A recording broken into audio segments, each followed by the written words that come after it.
Good day to everyone. Welcome to the side event on Indigenous-led Energy Solutions as levers of change towards access to clean and sustainable and modern energy. This side event is in line with the ongoing UN Responsible Business and Human Rights Forum Asia Pacific here in Bangkok. And this side event is organized by the Right Energy Partnership with Indigenous Peoples, the Indigenous Peoples' Rights International, Asia Indigenous Peoples Network on Extractive Industries and Energy, and also in partnership with the UNDP Small Grants Program. I am Roby Halib. I'm with the Right Energy Partnership with Indigenous Peoples, REP, and I will be moderating this side event. Now, you've seen in the video a while ago the impacts of large-scale renewable energy projects being implemented in indigenous territories. Now, just to add more information in relation to Asia, Ivan, can you kindly flash my PowerPoint?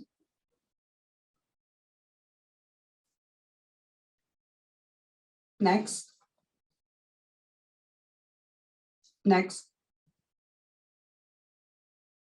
Now for Asia is home to the largest number of indigenous peoples. But we know that a lot of indigenous peoples don't have access to energy, but are host to a lot of hydropower projects that's supplying energy, electricity to industries and cities. Next.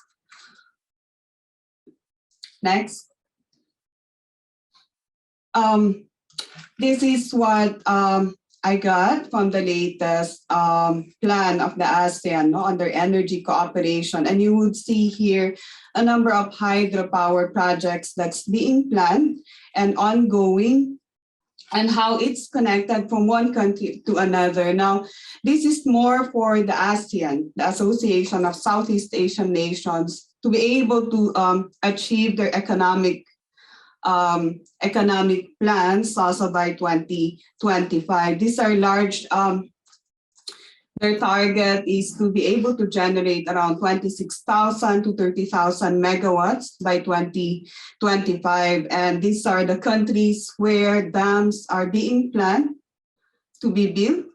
Some are already existing. Now, there's a big difference there. No, it's shown in the video that there's a lot of communities who do not have access to energy.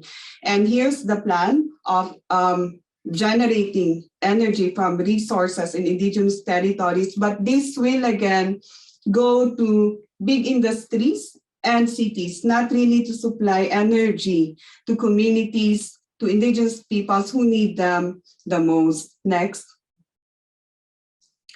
Now, we echo the recommendations from the Permanent Forum on Indigenous Issues in their study on renewable energy, that it's important that in the discussion on transition from fossil fuels to renewable energy, it's important that the right to self-determination, right to development, and the right to free, prior, and informed consent of indigenous peoples are exercised, respected, and protected. And it's also important that spaces for their effective participation are created for them to be able to participate effectively in decision-making processes in relation to renewable energy projects. Next. And lastly, just to say that for indigenous peoples, energy is connected to life and spirit. It's different to the mainstream notion of energy, where this is a commodity.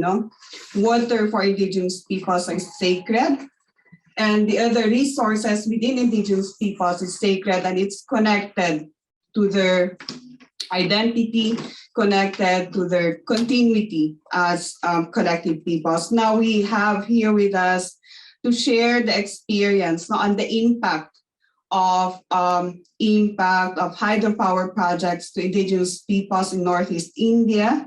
We have here Ms. Banu Tata. Go ahead. Her profile will be shared in the chat box for everyone. She will be sharing the work that they're doing in Arunachal Pradesh. Go ahead. Thank you so much. I want to introduce Dibang Resistance. It's from Arunachal Pradesh. We are an anti-dam collective. Next. So this is a picture from the protest. So when we talk about Asian countries, like I think we also forgetting the Northeast region where essentially where the Tibet River is flowing from, and it goes to Mekong eventually. And then we have more than 170 dams. So we are from Dibang Valley, 17 dams, two of the world's largest dams are being proposed there, and one is under execution now. So Dibang Valley is also one of the richest biodiversity hotspots of the world. Next. So, you know, if you see here, that's the map of Arunachal Pradesh. That's where I come from. And the red mark is where the Italian hydropower project, which is of 3,097 megawatt, is also on the table. And we are trying to protest that. But then it's very hard because the state is involved and the government is involved. The policies are not aligned with our interest. And it's a lot of brutal, violent and coercive, suppression of people from the ground. Not just from the ground, even the scientific community or the academicians that we work with are also always under surveillance. So if you see, these are the camera trappings and, the number of species that is still being discovered in this region. So that is from the report Devil in the Details. That's a peer review from Wildlife Institute of India, which gave a false report to clear the projects on which this is. Next. So challenges that we are really facing is that there are more than 2,000 hydropower projects proposed in the entire Northeast India. But then this map that you see here, right, like it's of Northeast India. But then if you look at Arunachal, the state bordering China, it has more than 170 dams. So that has equivalent to 50,000 megawatt. That is more than anything that is, that is more than like the combined all the South Asian region dams in one state and corner in the Northeast. So that's one big challenge that we need to fight all together. So there's also a lot of violations of, our Indian constitution, right to dissent, fundamental right to life and livelihood. People were killed in the past. So the major challenge we're facing is also that in Arunachal, there is a widespread local support for dams now, because the government has been, successfully able to lobby people with compensation money, with crores and millions of money. So, people are not educated, informed, because there has been no free, prior or informed consent. In the first place, people were killed before, and then, they've changed because also the density is very low in our area. There's only 8,000 people in Dibang Valley. So, where do we go to when the government is on the other hand suppressing and the Indian state is not listening to us? So that is one big challenge. Implementation, changing environmental impact assessment policies, changing of policy by the government, and brutally suppressing the dissent. Then if you see this map, it's earthquakes in the Northeast in the century. So when you see the red dot, that is where Dibang Valley is. It had 50 years ago, in 70 years ago, there was this big, massive land earthquake. So we are living in seismic zone 5. Next. And this is from the recent Assam flood. So if you know, there is already 2,000 megawatt dams, there are already dams in Arunachal already, and it's very underreported because the media is also always under surveillance or bought out. And then this is the flood situation in Assam that is, accentuated by dams in upstream in Arunachal Pradesh, the existing dams. So imagine what happens tomorrow, in coming years when other 100 plus dams are, introduced in Arunachal. So Assam and Bangladesh are directly under threat. Next. So this was a protest that went very, very viral. There was an international level shock from media because two of our friends were arrested for resisting and writing "No More Dams" on the civil secretariat wall, which is by the way illegal itself. And then they arrested and put them in non-bailable offense just for writing "No More Dams" on a dam mural they painted, the government painted. So, so we have been resisting, and we have also submitted to the UNP, Indigenous Forum, Permanent Forum for Indigenous Rights, resisting these dams and mentioning why we need to involve indigenous people. Let's say ethnic minorities and tribals in the various parts of Asia to decision making. Next. So these are some companies. So this is also from my friend Jiten Yumnam. Credits to him for getting this information. Center for Research and Advocacy Manipur, private sector involvement. So some of them are, Asian Development Bank, World Bank. Then there's ICIC Bank, Canara Bank. So these banks and these private funds. And I think we also really need to call them out and collectively tell them that this is unacceptable. Next. So let's get to the UN, right? So what does the UN say about it? UN itself says that mega hydropower projects are not renewable. So I think we really need some mandatory sanction and civil lawsuits against these companies that have been forever, I repeat, like for a very long time, violating all these conditions that are internationally placed or even nationally or even very regionally. So, greenhouse emission, if you look at the report by Brazil's National Institute of Space Research, 104 million tons of methane and 70 tons of methane and billion tons of carbon dioxide are produced by the dams, which means that, greenhouse gases like methane and carbon dioxide are produced in reservoirs where, it heats up the natural river free-flowing water and then it heats up the ocean. Yeah. So I think we are looking at the, temperature that's rising. Let's say by 2050, we are looking at 2 degrees Celsius. I think that's a, big call to all of us. Next. Lastly, I want to say that, I think we need to reimagine renewability of hydropower projects, get a proper impact assessment of Assam and Bangladesh downstream. Hydropower companies need to be really accountable, made accountable with civil lawsuit, mandatory, not voluntarily. They provide some social service. So all MOUs need to be revoked, and UN need to implement the indigenous people's rights that they have declared. And also, the Chinese government that's essentially, banking on the Tibetan reservoir needs to be put into check, and they need to have some kind of transboundary, treaty with other neighboring countries like Vietnam, Laos, Thailand, India, who are directly getting impacted by the dams upstream in China and Tibet. So we really need to look at these factors. So lastly, no more dams. Save Italien, save Diwang Valley. Thank you.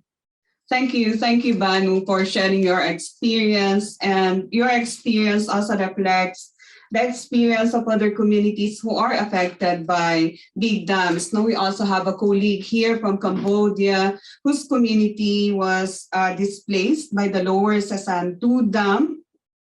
They're in a new area right now, and they're also being threatened by plantation projects. So you see here the double whammy challenges that indigenous peoples are facing in relation to development projects that's not in line to their development priorities.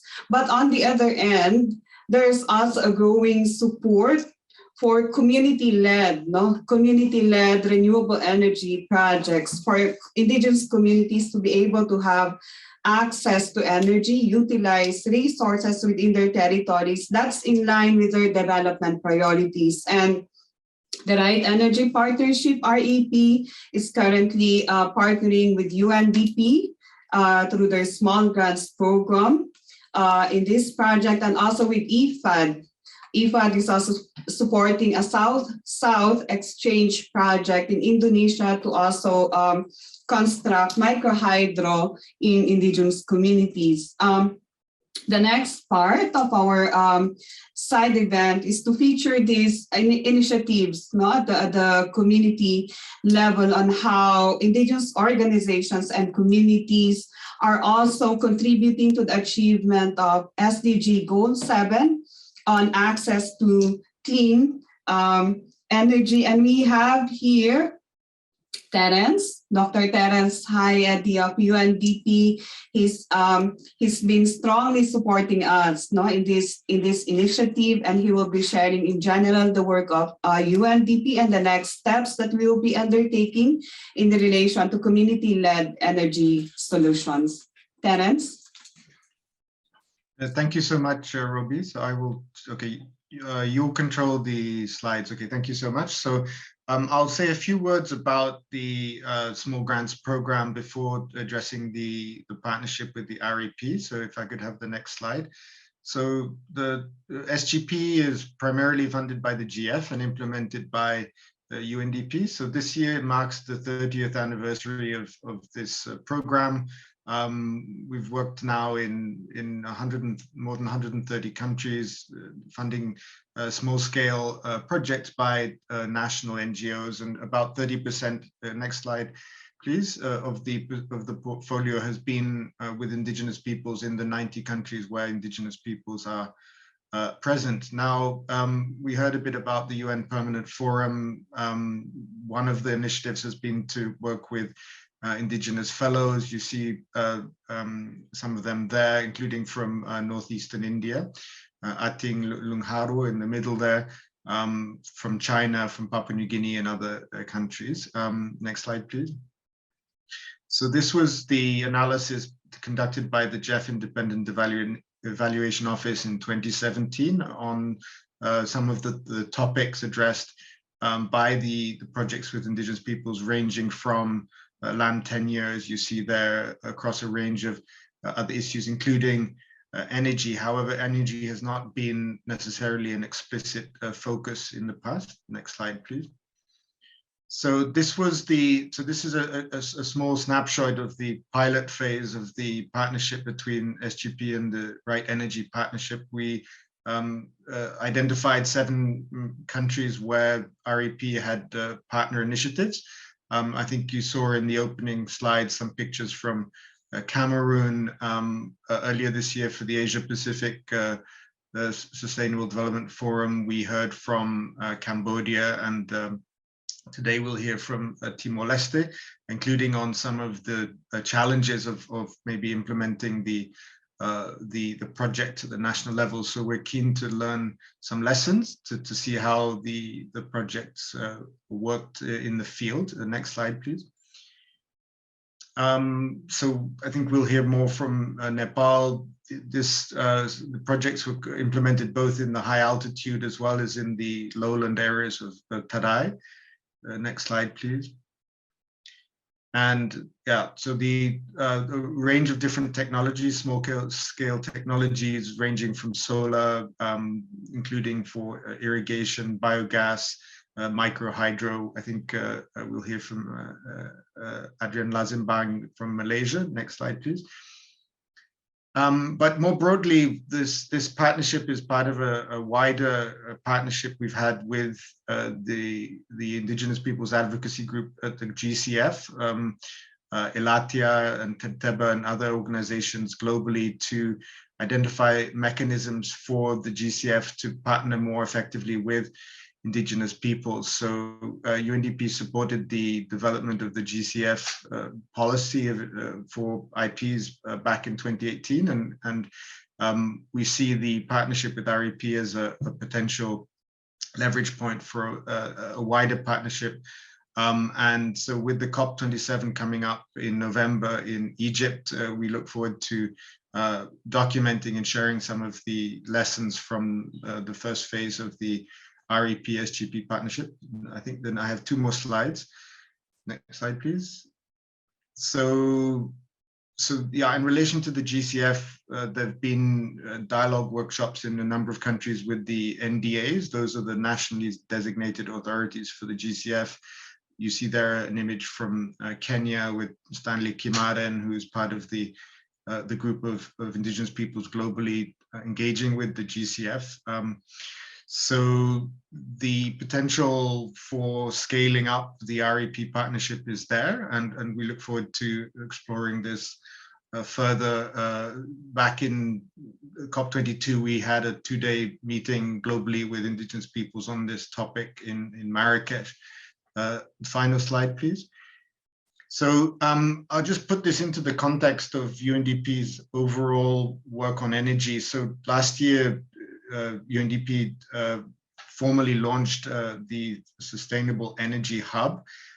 This is a significant effort by UNDP to scale up its work on energy.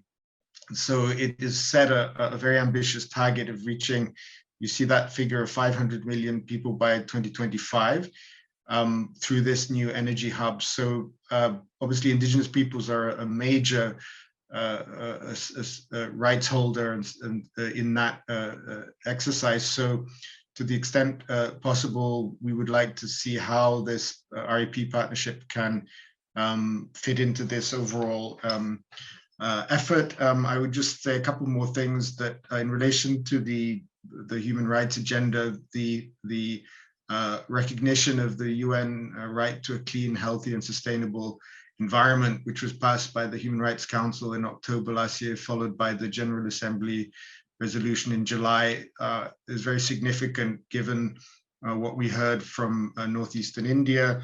So providing clean and sustainable energy, which is through a just transition, as we heard, is extremely important. So finally, we hope to have a second phase of the SGP partnership, another maybe $1 million for a similar number of countries, building on the first set of 7 countries. And then finally, in terms of the topic of dams, there was a World Commission on Dams a number of years ago, where the UNDP administrator was involved. So I think this is a topic that will need to be revisited. So including around the consultation and human rights processes. So that's all from my side. Thank you. And I look forward to the country examples. Thank you, Terence. And yes, among the projects that Terence mentioned, Timor-Leste and Nepal representatives are here also to share their experience on implementing those funded under the Small Grants Program. Now, we're going to country experiences for partners at the country level, organizations at the country level on how, on their experience in implementing community-led renewable energy projects, what were the lessons learned, achievements, lessons learned, challenges, and what are the recommendations moving forward on how we could strengthen access to energy for Indigenous peoples that's in line to their development priorities, and also responding to specific needs of Indigenous women, persons with disabilities, and the youth. So we'll start with Rabindra Shakya. They're implementing a project under Pawanka. Pawanka is a Indigenous-led foundation, and he will be sharing the experience in Nepal, to be followed later by another project in Nepal by Som Prashad. Praveen, go ahead. Okay. Namaste to everyone. My name is Praveen. I'm currently with Community Empowerment and Social Justice Network. We are an informal network of human rights activists and community-led development practitioners working to promote social justice and socio-economic empowerment of marginalized communities in Nepal, including particularly Indigenous peoples. First, a bit of context in Nepal. To give you a bit of context of Nepal, if you move on to the next slide, while most part of SEMSOS's work is focused on supporting communities that are affected by a large scale or big hydropower projects affecting their lands and lives. We are also trying to show good practices of how to do community-led development with regards to increasing access to energy for Indigenous communities in Nepal to the government and development actors. And this is the context we have been working in, particularly because while opposing or while supporting communities that are opposing these hydropower development, we are tagged as anti-development and often anti-ethnic harmony or anti-national development or nationalist, anti-nationalist even. So that is the context we have come up with. We are in right now, whereby we have developed the community-based renewable energy project initiative. And also the context in the wider national context is that while Nepal is now currently exporting electricity to India worth billions of rupees, many pockets of Nepal. As you can see from the news reports there, 35 local bodies out of 753 local bodies in Nepal are yet to receive electricity from national grid. That means in many areas of Nepal, communities still don't have access to stable or good, stable electricity. If you move on to the next slide. So in that context, we have piloted the community-based renewable energy project. We piloted this project with Chepang communities. Chepangs are one of the highly marginalized, endangered, and landless communities, indigenous communities in Nepal, indigenous people in Nepal. They are officially recognized as indigenous peoples. They number around 70,000 as per the census 10 years ago. And they are living mostly in central hills, remote central hills of Nepal. The average literacy rate among Chepang people is around 36%. As I said, they are landless because they are one of the last forest-dependent nomadic communities, while they are slowly coming to the so-called mainstream of the society. And under this pilot, what we first did was based on the preliminary information that we received that a lot of these Chepang communities still don't have access to energy or little or no access to energy. We did a baseline assessment in two local bodies of Makwanpur district in central Nepal, the Manohari and Raksirang rural municipalities. If you move on to the next slide. So we did this baseline assessment in consultation with the local governments, in consultation with the communities themselves, and in consultation with community leaders, and also with focus group discussions, particularly with women. During the baseline assessment, we found that yes, many of the communities don't have access to energy. They are still dependent on mini solar grids or mini micro hydro plants that are that are not regularly running or like have run out of their average life. At the same time, we also try to figure out what are the alternative access to energy, or what are the communities' preferred access to energy. While some communities preferred solar energy, most of the communities preferred micro hydro or pico hydro, particularly because sun is not regularly shining in these hills. So as per the community's aspirations, we decided to move ahead with explaining to them, or enabling them to develop and design and develop their own community-led micro hydro projects. We did these assessments in 5 target villages in those 2 local governments, and around 30 to 50 people were consulted in each village. And as you can see in the top picture on the right, we had micro hydro practitioners also explaining the community leaders themselves how the micro hydro or the turbines work, and how they can regularly maintain those turbines so that they have the longest life from those turbines. If you can move on to the next slide. Okay, this is just to give you the context of the remoteness of this area. This is in the red circle or the red mark, you can see the village or the area, the Khairang village, where we finally decided to set up the pico hydro plant. It is around 33, so around 75-80 kilometers away from the provincial capital of Hetauda, and 36 kilometers from the nearest highway town. If you can move on to the next slide. So what we did basically was we did surveys in participation with the community leaders themselves. It's not like we went there and did a survey by ourselves, but the surveys and the feasibility studies were all done with the community leaders. If you see the picture on the bottom left, you'll see a person holding the stick. That was the chairperson of the local users committee. The local users committee then also talked with the local government, and as a result, there was a partnership formed between the local users committee to get a part of the fund from the local government.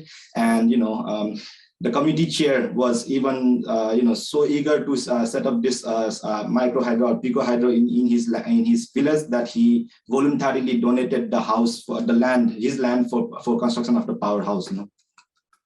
And Basically, if you can move on to the next slide, although there were challenges with COVID and with unpredictable monsoon over 2020 and 2021, by April 2022, after almost 1.5 years of consultations and four community visits, we were finally able to set up a 4 kilowatt pico hydro for the Japan settlement in Khairan in the April of this year.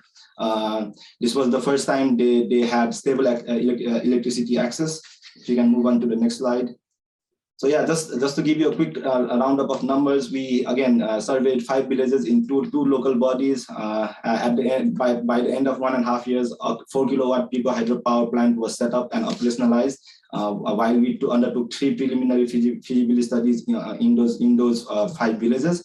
The other one of the preliminary studies have been scrapped because the village decided that they would like to be connected to the national grid, and the local government is also going ahead with that plan with support from the ADB, Asian Development Bank, under a rural electrification project. While we are planning to take ahead the second feasibility study to establish to construct another 6 kilowatt pico hydro power plant under a scale-up project as a follow-up to this project. With the 4 kilowatt pico hydro plant, 40 Sepang families, around 300 persons, have now stable access to energy, and another, as I said earlier, another micro hydro power plant is now in the cards.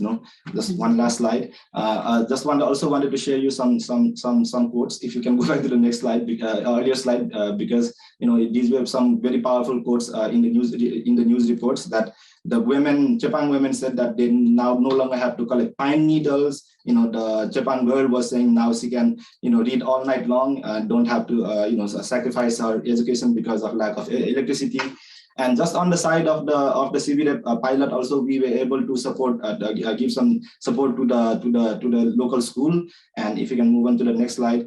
And on the side of the CVREP pilot too, we have been in talks with the local women's group and local Japan body, a local the village body, to also make use of the micro hydro pico hydro plant, particularly during the daytime, because they are not using the electricity during the daytime, to make use of that surplus energy for modernizing their traditional livelihoods, or or something to improve their sources of income, by perhaps electrifying their water mill, or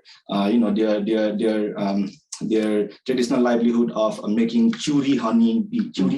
So that's basically it. From the on behalf of, if you can just go to the last slide, on behalf of this guy, the chairperson of the local committee, and myself, I thank you for your time to listen to us. Thank you. Thank you, Praveen, for sharing your experience and the importance of involving Indigenous peoples, starting from the project planning stage, to ensure that projects that are being implemented are responding to their development priorities, and also for highlighting the need to hear the voices of women, conducting focus group discussions with them to discuss with them their specific needs and priorities. And if you see there, the project not only responded to the need for energy of the communities, but also responded to improving their access to quality education, and also to improve livelihood opportunities. Now we go to another project in Nepal. This was funded under the Small Grants Program. It will be presented by Som Prasad Choudhary. Som.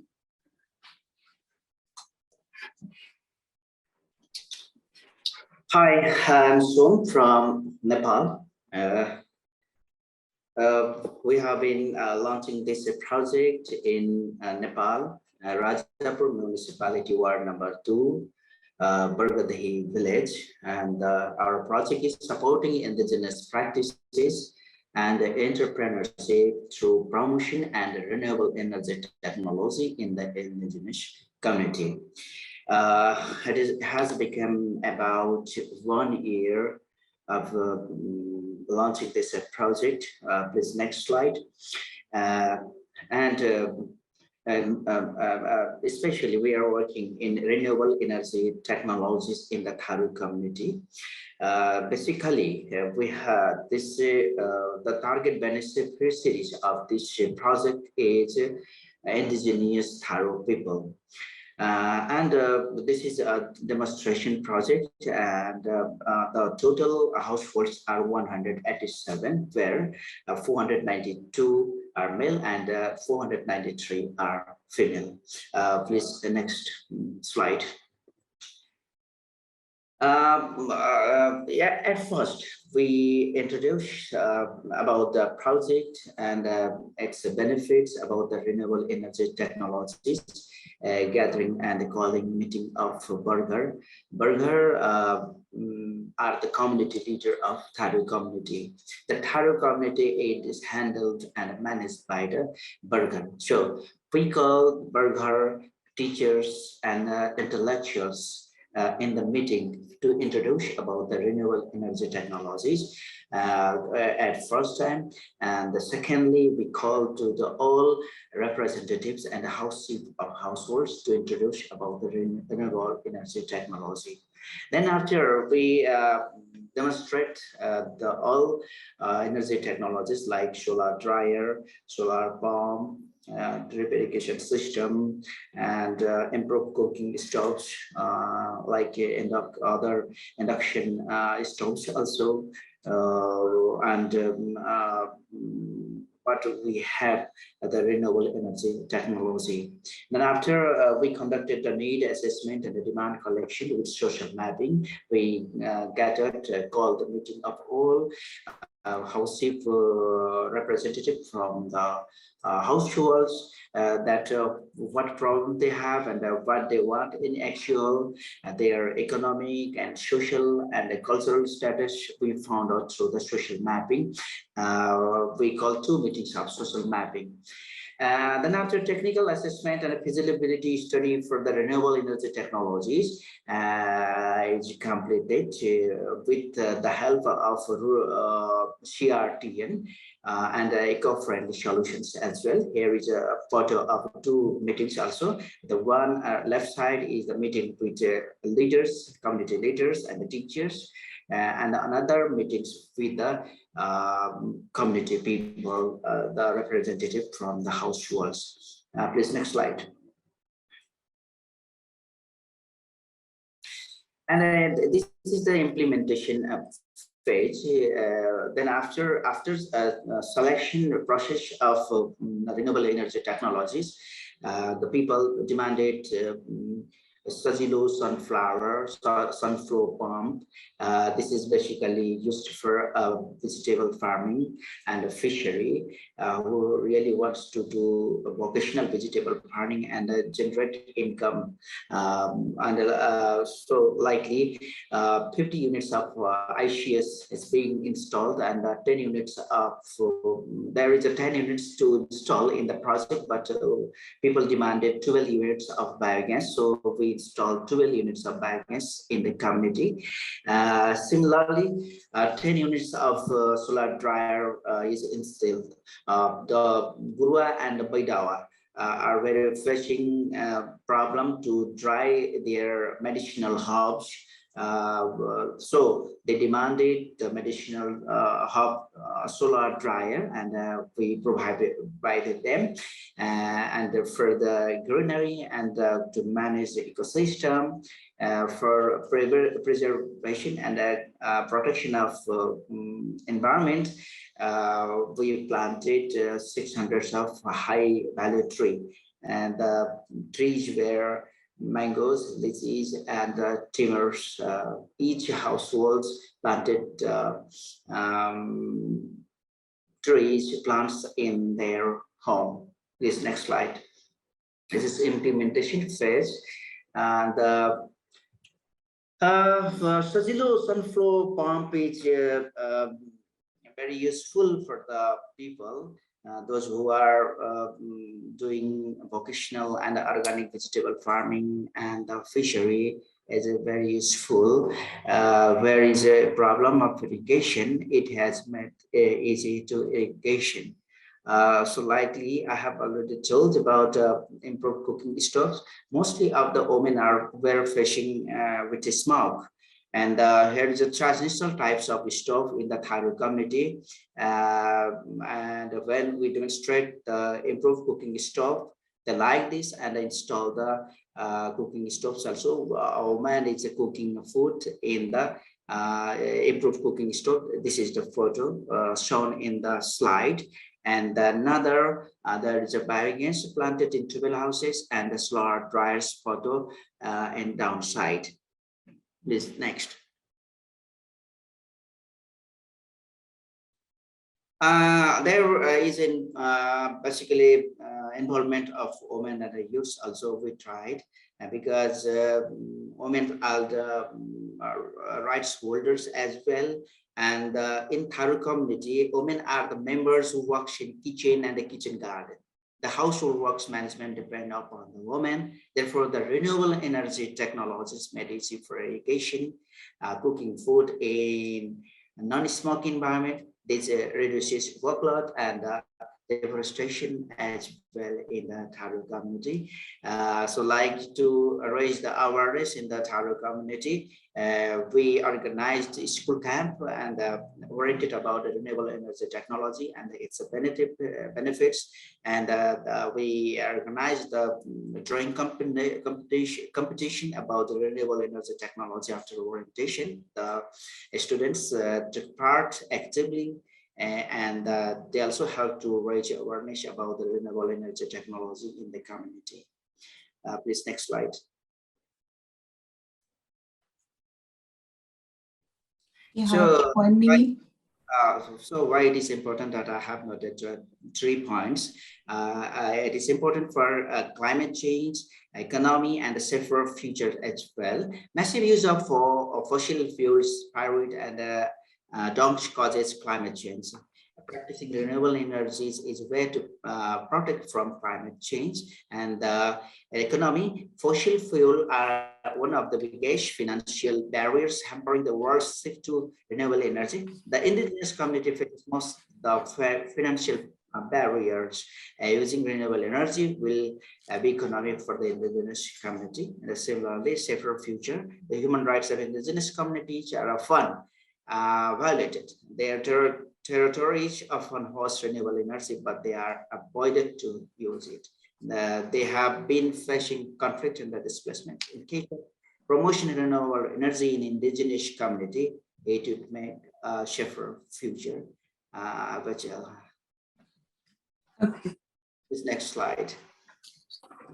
Kaiji, thank you. Thank you. Thank you.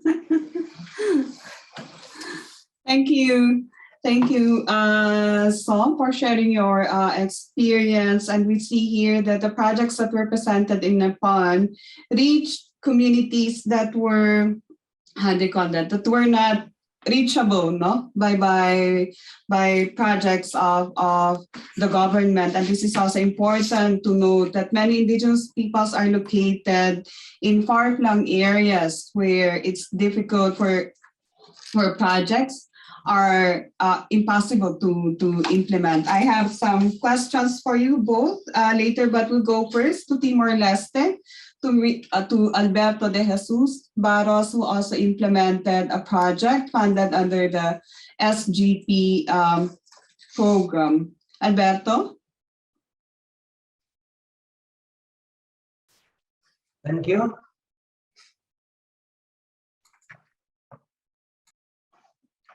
As on the slide, first, my name is Alberto. I'm the director of the Kuala Community Center in Rural District, Timor-Leste.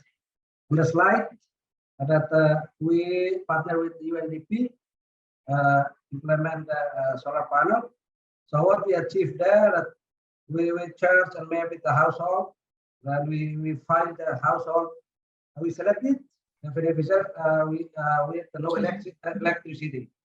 There we provide technical training to the local technicians to support during the training process and ongoing operational maintenance after the installation. Next. Yeah, like I was saying that after we met, we purchased and distribute the 62 solar power sets. Then we installed successfully to the 62 solar power units for 62 vulnerable indigenous households. Alberto, Yeah. maybe you can move the speaker nearer to your mouth so that you can be more audible. Yeah. Audible. Hello. Is it clear? Maybe you can speak louder. Yeah. Yeah. So this slide show that the photos show that when we launched the installation on the 62 solar power, on the slide when the environment and the culture and a small care for ties with respect to guests. And also you saw in the culture the solar panel we installed targeted to indigenous sacred houses because always conflict among families to buy to pay electricity. Next.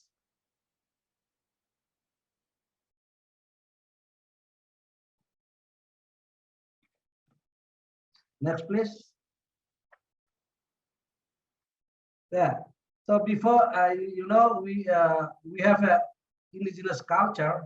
So before we install the sacred houses, 62 sacred houses, we should organize a traditional rituals as shown on the photos. So that's to ask permission to our ancestors before we put something new in the sacred houses. Then we also organize a workshop meeting on the solar to ask the idea and the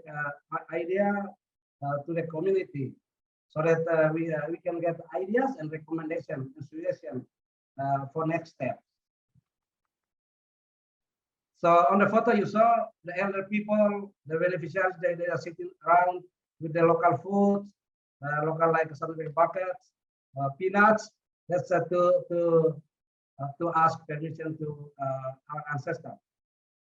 Next, during the project, we also have a challenge. You know, the global COVID-19 impact. We have a state emergency, lockdowns, so that sometimes difficult for us to go around the country to purchase the materials. Because of the COVID-19, we also face a challenge, fluctuation on market price. For example, when we budget, our budget for $250 per set, but then increased to more than 300 due to COVID-19. And then also we challenge for the financial, because our bank cost, the bank fee always increase from time to time when the donor transfer money and we withdraw money at the bank. And then one we cannot avoid is the climate impact. Heavy rains also affect the road collapse. We could not implement our project timely, but we have to wait the government fix the road so that we can proceed to get our project site. And also, as you know, indigenous people here always have a cultural, social cultural. Sometimes we have to wait to implement the project activities. If there is any family has a ceremony, such as a funeral or other indigenous ritual cultural, such as a wedding or any died family member type of community life, we have to stop for a while after the funeral. Next. We learned the lesson from both parties, first from donor, UNDP through UNOPS. They provide us with the format reporting for narrative and financial, and the guidance from them through feedback reports, because this is a new partnership and new project donor in Timor-Leste that we have. We also learn from our community that community provides voluntary contribution by their local materials as wood, stones, to install the solar panel. And also we learn from them about the indigenous culture, how to do a ritual first before do something new at sacred houses. Next. Yeah, through the meeting in the previous slide, we also learn from them about what they feel from our project. So there, they say that the community leaders, like village chief or sub-village chief, say that the project has brought their community out of a long darkness into bright environment. As I always say that no future without light. Then they also say that it is a low or no risk for short circuit because there is no accident like fire, like electricity. Sometimes electricity people, elder people, they cannot control, then always happen the circuit in Timor-Leste. And also a low cost and safe to be operated by family members. Like I was saying, in Timor-Leste, one sacred house has many families. So sometimes also a conflict of interest to pay electricity as a monthly payment or depend on how we use here. Yeah. Then also contribute to the economic because they will not spend money to buy kerosene or torches and less smoke in the house at night time. That also contribute to help the kids, the women, men in the house.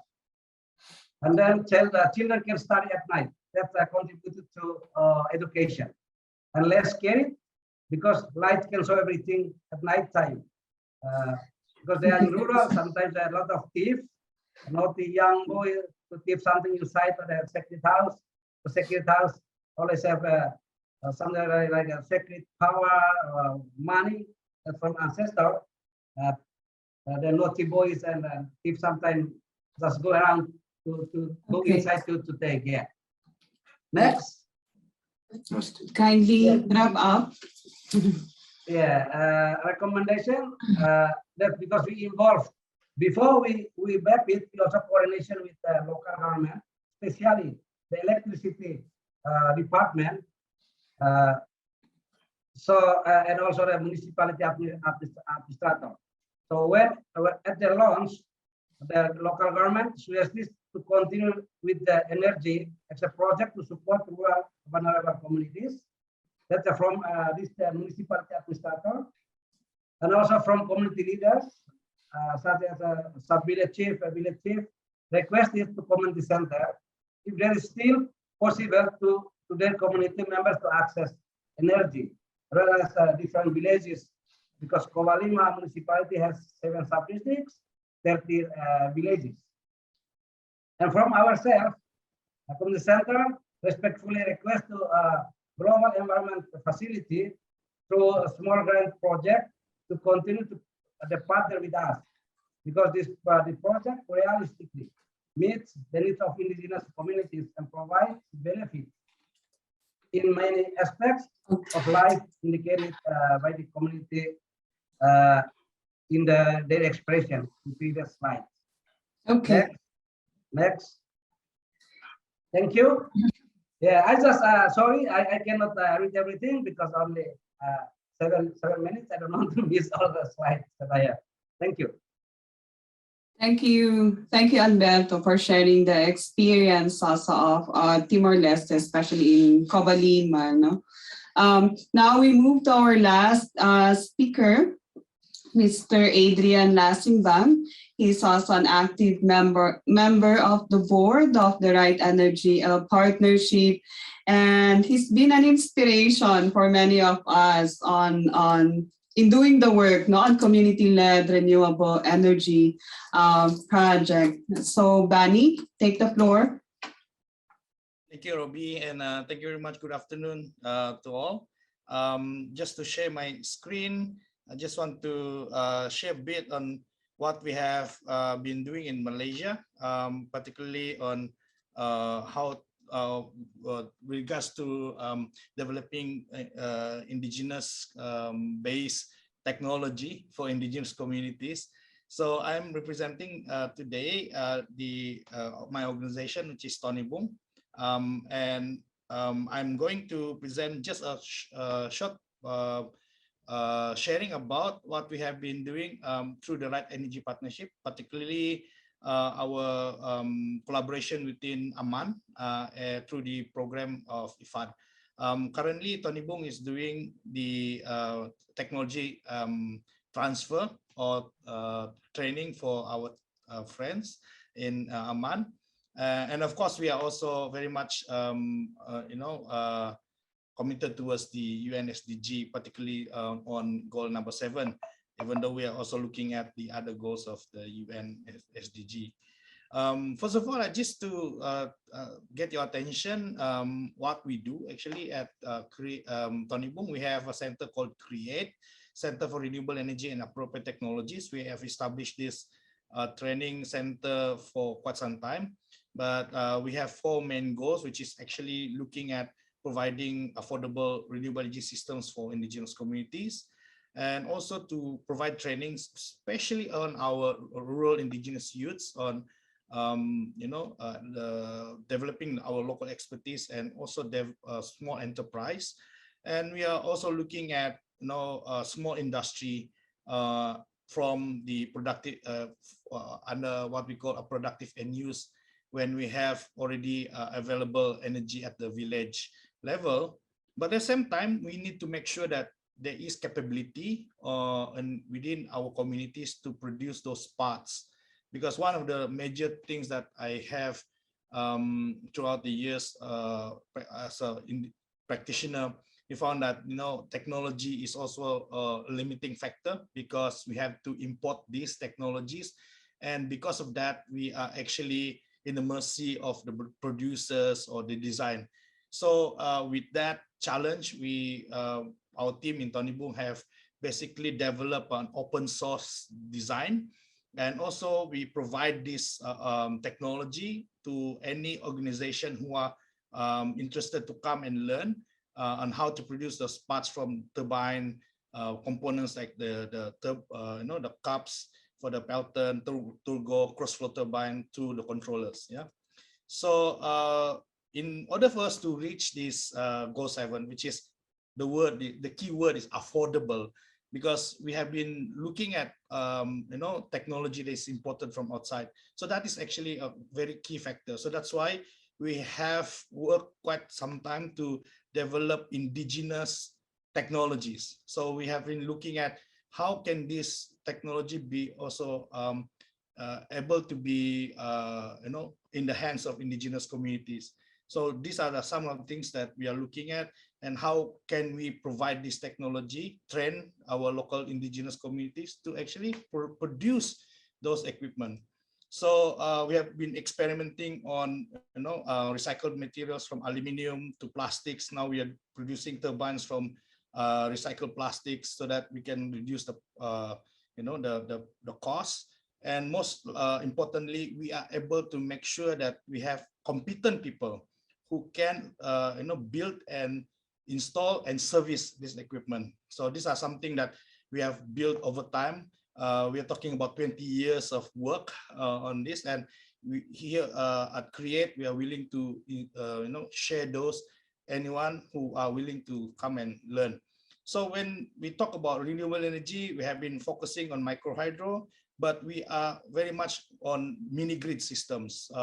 Those days we used to do like solar, but it's only solar home systems, and we found that the solar home system have been having a lot of issues.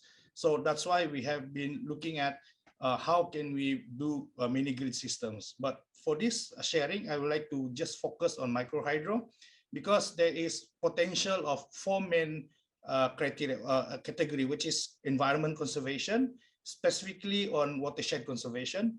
I can fairly say 90% of our projects are funded through conservation grant rather than an infrastructure grant or development grant, and also to technology development. So every time we install these systems, we try to make new learning, try to improve the technology as we go, and also try to develop the community ownership program. Because I think it was already shared by our colleagues from Nepal. Those are the same scenario, that the community have to be in the front line when it comes to have these mini-grid systems. And the last but not least, to sustain the system, there must be some sort of economic empowerment element to it. So that's why it's so important that when we design the system, we have to make sure that there is an element of productive end use. Without the productive end use, that is very difficult for us to sustain the system over time, and then we will continuously rely on the grants for new project, for example. So that's why in Tonibung we focus a lot on looking at designing, co-designing, or participatory designing the system together, especially with women group, when it comes to the productive end use. Yeah. So I would like to just say that it's so important that the community-based micro hydro system and the mini grids rely very much on the conservation of watershed. Without the conservation of watershed, there is no way we can sustain the system for a long run. That's why, for me, we have been doing this throughout Sabah Sarawak, especially in Malaysia and Borneo. The renewable energy system is not just to provide electricity, but also to provide some sort of assertion towards the ancestral rights to our indigenous territories.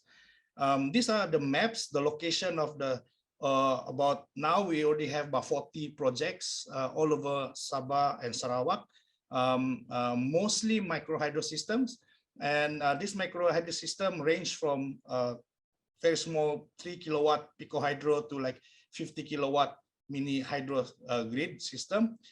These are system that we have put in place in different districts of Sabah Sarawak. And I like to say that, also acknowledge that I think 60% of our project was funded by the UNDP Small Grants Program. And because in Malaysia, the only grant that is still available for us, especially for small indigenous communities and NGOs, are the Small Grants Program, because the large assistance program are no longer available from Malaysia. So for us in Malaysia, we had to more or less move towards social enterprise. So now we are moving from grant-based into something like a social enterprise model. And to do so, we have to look at technology development and how we can develop this. So in Tonibung, we already started to do more and more research on how we can integrate a system of different micro hydro system and solar system to be into one grid, and create a business for the community to run a small renewable energy mini grid system. So it's like something like creating a national grid in indigenous territory, something like that. So we are also having some progress in terms of developing smart grid controller. At this moment, we have been trying to attract a lot of interest from the youths, so that they can also go back to kampung, to the village, and contribute. So we're developing this technology. We're using digital load controller to manage and distribute power to consumer. And these days, we have to be able to monitor the system. And we are actually already in the process of making sure that our system, if possible, are connected to the cloud, and we can do remote monitoring and so on. And all of this technology are available for those who are interested to come to create Borneo. We are in the Right Energy Partnership. Same, we went to not as bad as this, but okay.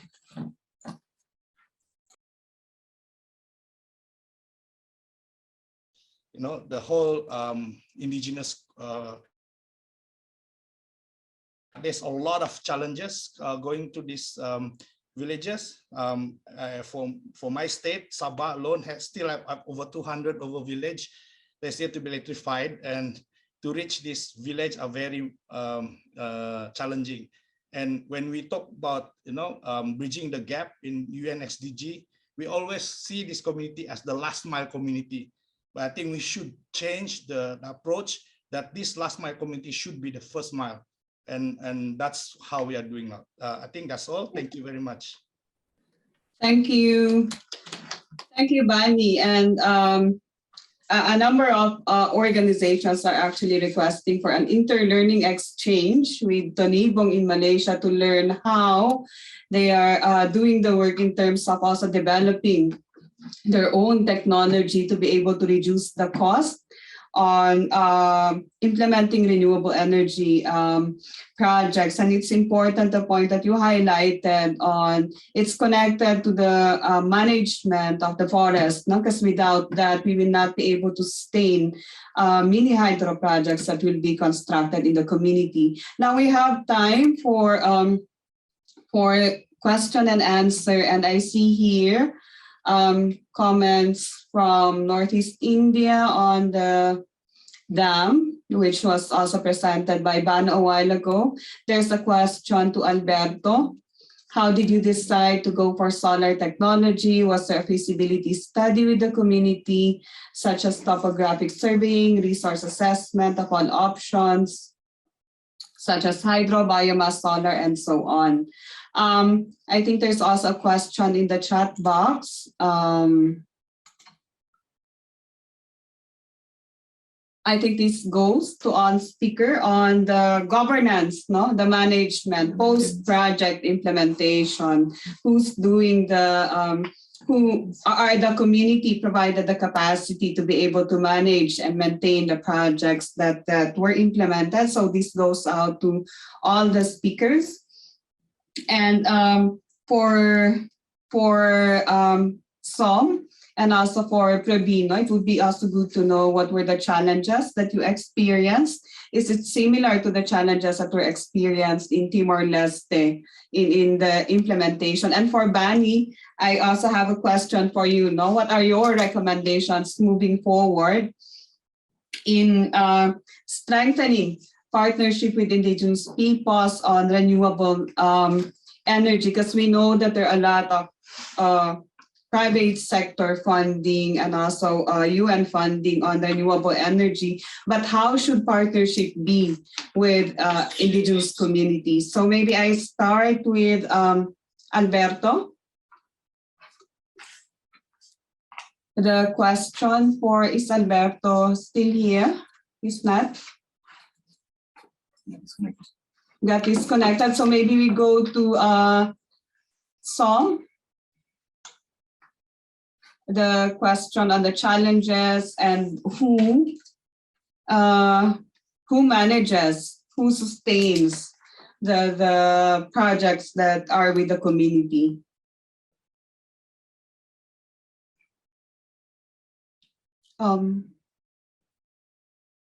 Som Prasad, are you still there? No? Yes, please. Yeah, okay. Briefly, kindly respond to the question. 1 minute. Please, once again, the question. Yeah, the question is, who's now maintaining the projects in the community? Was the community provided also capacity building to manage, and the challenges that you experienced in the implementation? Yeah, of course. Thank you so much for the question. The Unique Nepal, United Youth Community Nepal in Bardea is implementing the project in Bargadai in Tharu community. Especially the project is managed by the organization and the project coordinator, me, myself also. The Tharu community is basically involved in their occupation is farming, agriculture. And they mostly farm about rice and wheat and maize. And in very large number, they have piggery, fishing, and like buffalo ranging as well. Though to make them vocational to generate their income, we implemented the renewable energy technologies project in this village so that it would make easy for irrigation, and that through the irrigation it will help to reduce the financial barriers and also environment conservation. If you see here, here is a problem of higher wood, though, and they plant trees around their houses, and they use cooking foods, the firewoods and the dongs. Due to this, mostly women are affecting from the smoke. This is a health problem. So to reduce such a problem, we implemented the cooking stove also, and another renewable energy technology. Here is the main problem that the Tharu community hardly go in income generation activities professionally, and they do very hard. They are very hard worker, but cannot manage in marketing their products, like selling their vegetables and selling their indigenous skills like dhakia, gori, and handmade products they make, but less idea in marketing and less market. Dhakia, you know that, yeah. Yeah, kindly wrap up. Sorry, we don't have that much time. Do you have a last statement? Internet. Yeah, okay. So thank you for highlighting. No, indigenous communities are not used to cash economy.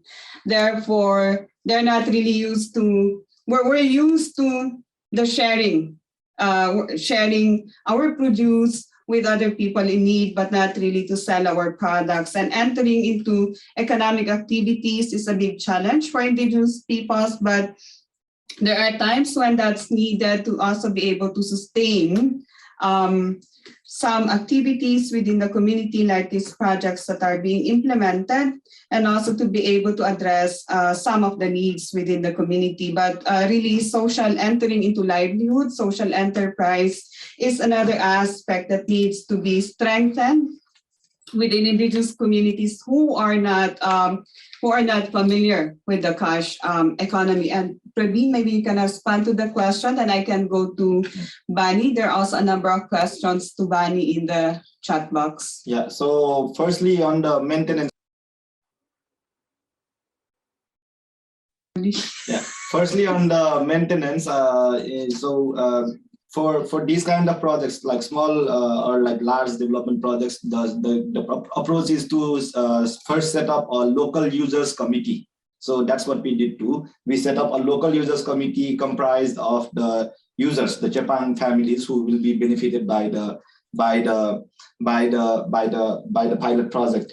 And as I said also in my presentation and showed the picture, the micro hydropower consultant also trained these Japan men mostly, young men, young guys mostly, about how micro hydro works and how small maintenance can be done. One of them was even, highly trained, or like he was already aware about how micro hydro works. So he was even further trained about how to maintain it.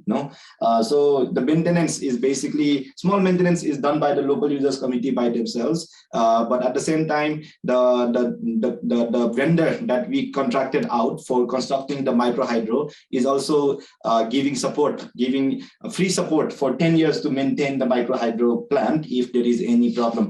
So that is in our contract. Regarding challenges, I think that is very important. We all understand that the challenges are quite common. Like Bani said, the remoteness of these areas is the biggest challenge. As I said, these In Nepal, we were supporting Chepang family that is like 80 kilometers away from the nearest city, but still very difficult to access. There was no good road, and that is also why the project was delayed, because during monsoon they were completely inaccessible with the rain. And of course, the logistical challenge also comes with the remoteness. No, that is also the reason why the national grid has not reached there, and that is why these families were still did not have any access to electricity, or had like 10 or 20 watt solar panels that was not fully charged in most months of the year. No, the other main challenge is again, as Bani said, again, is going to for us also is going to be the financial sustainability, how to sustain these projects beyond setting up. No, so that is also why we are trying to turn these micro hydro plants into a source of income, as I said earlier, by using these plans to electrify their grain mills, or to modernize their honeybee making livelihoods, so that these plants, micro hydro plants, become sustainable by themselves and also for the communities. And then particularly for the NGO on the support group, or like Senso's side, the one of the challenges is also the restrictions, or like the requirements by the government on NGOs for heavy heavy reporting, heavy monitoring and evaluation, that also increase the cost of the support group, of the facilitator like NGOs or like SEMSOs. No, so a quick example of just to put that in perspective, like for the $30,000 that we got in grant from Pawanka, again, I thank Pawanka for the grant.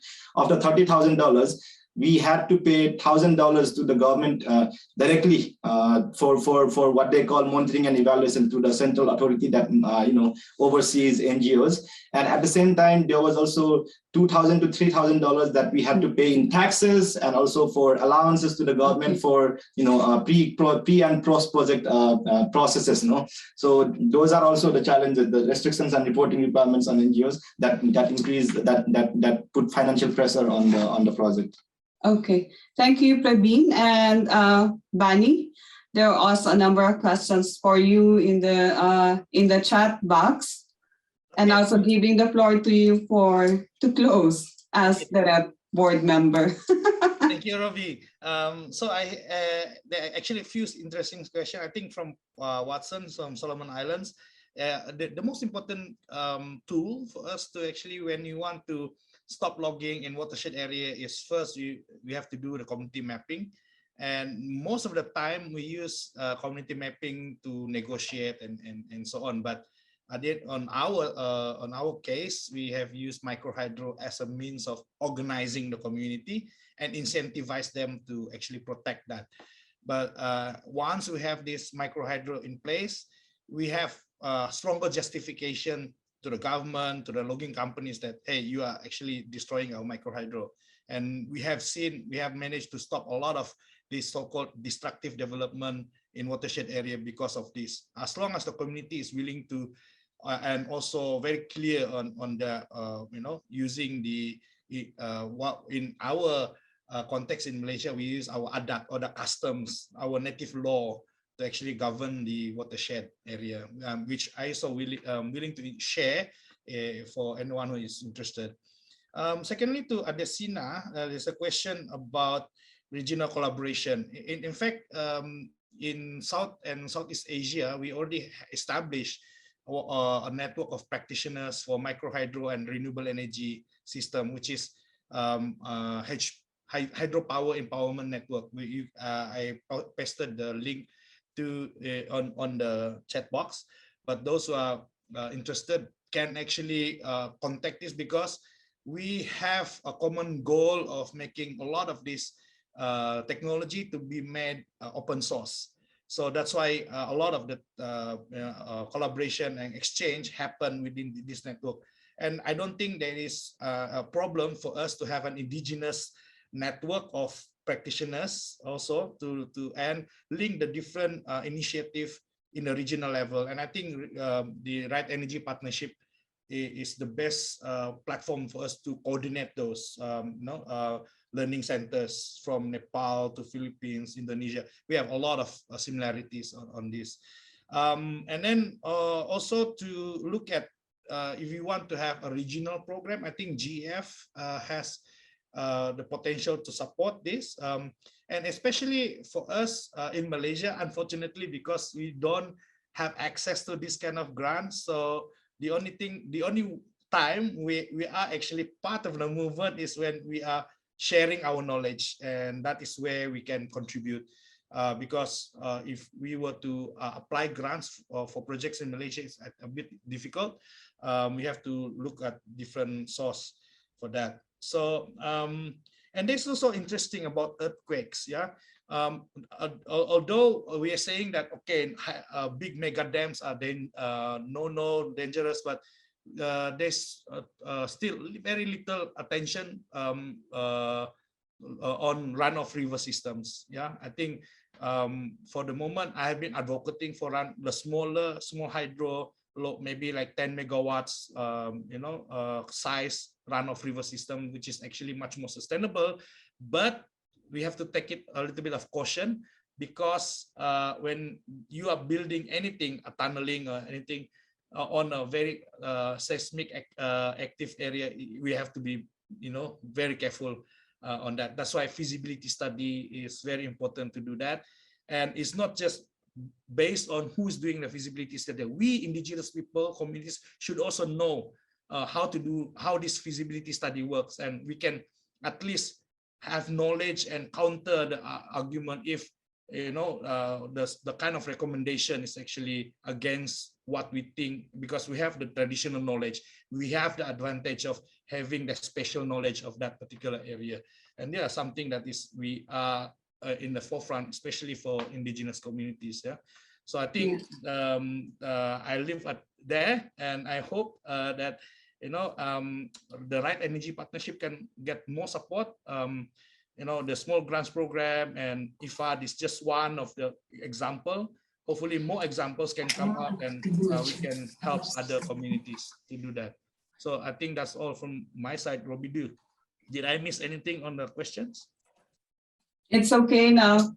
Thank you, Bani. And we're over time, 10 minutes, but it's been an interesting sharing and discussion, no? And we hope there will be more face-to-face interlearning among indigenous communities on this indigenous-led energy solutions technology that's being developed by indigenous peoples, and experiences on how these are being done, so that we could, like Bani said, the remote indigenous communities should not be the last mile, but should be the first mile in reaching clean and affordable energy for all in the achievement of Goal 7 of the Sustainable Development Goals. Again, thank you.